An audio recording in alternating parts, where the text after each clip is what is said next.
বাংলাদেশি অনুপ্রবেশ। পূর্ব বর্ধমানে জাল নথিতে ভোটার কার্ড। পূর্ব বর্ধমানের পূর্বস্থলীতে ফের এক বাংলাদেশি নাগরিকের জালিয়াতির ঘটনা প্রকাশ্যে এলো। অভিযোগ, জাল নথি তৈরি করে ভারতীয় ভোটার কার্ড বানিয়েছে রিঙ্কু শীল নামের এক ব্যক্তি। রবিবার আমাদের ক্যামেরায় ধরা পড়া চিত্রে জানা যায়, পূর্বস্থলী 2 নম্বর ব্লকের পারুলিয়া এলাকার বাসিন্দা রিঙ্কু শীল আদতে বাংলাদেশের নাগরিক।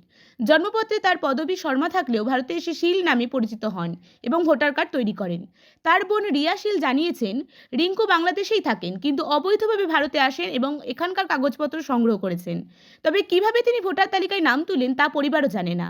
স্থানীয় বিধায়ক তপন চট্টোপাধ্যায়ের অভিযোগ, শুধু রিঙ্কু নয়, তার মা ও বোন জাল নথি বানিয়ে ভোটার হয়েছেন। প্রশাসন ব্যবস্থা না নিলে এমন ঘটনা আরও বাড়বে। এর আগেও একই এলাকায় বাংলাদেশি নাগরিক ভিগুরাম দাসের নাম ভোটার তালিকায় থাকার ঘটনা সামনে এসেছিল। এবার রিঙ্কুর বিষয়টি প্রকাশ্যে আসায় এলাকায় চাঞ্চল্য ছড়িয়েছে। প্রশাসনের তরফে তদন্তের দাবি উঠেছে। ও তো আমি যেটা বললাম, রিঙ্কু শীলের তো প্রুফ সমেত আপনাদের দেখালাম। তো বাংলাদেশে জন্মেছে, এখানে পাসপোর্ট করে এসছে, আসলে চলে গেছিলো, আবার পাসপোর্টে এসছে, পাসপোর্টে আসার পরে এখানে ভোটার কার্ড আধার কার্ড সব করে নিয়েছে। করে নিয়ে অ্যাকচুয়ালি তো বাংলাদেশে থেকে ভারতের নাগরিকের প্রমাণ আছে, যেহেতু পাসপোর্ট করে এসছে, পাসপোর্ট করে যে লোক আসে তো পাসপোর্ট আবার ফিরে যাবে দেশে, ফিরে না গিয়ে এখানে আধার কার্ড ভোটার কার্ড সব করে নিয়েছে। ও কি এখানে থাকে? না, এখানে থাকেই না, ওর বহুত দূরে কেউ থাকে না, আমি দেখিনি ওখানে থাকে। রিঙ্কু শীলকে চেনেন? হ্যাঁ, আমার দাদা। সে কোথায় থাকে?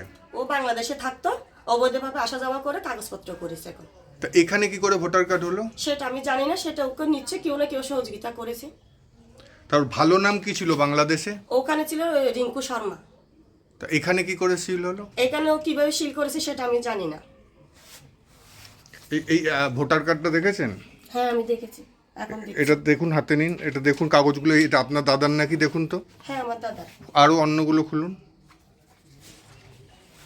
এটা আমার দাদা। হুম হ্যাঁ, এটা ওই ওনার বাংলাদেশের বার্থ সার্টিফিকেট। হুম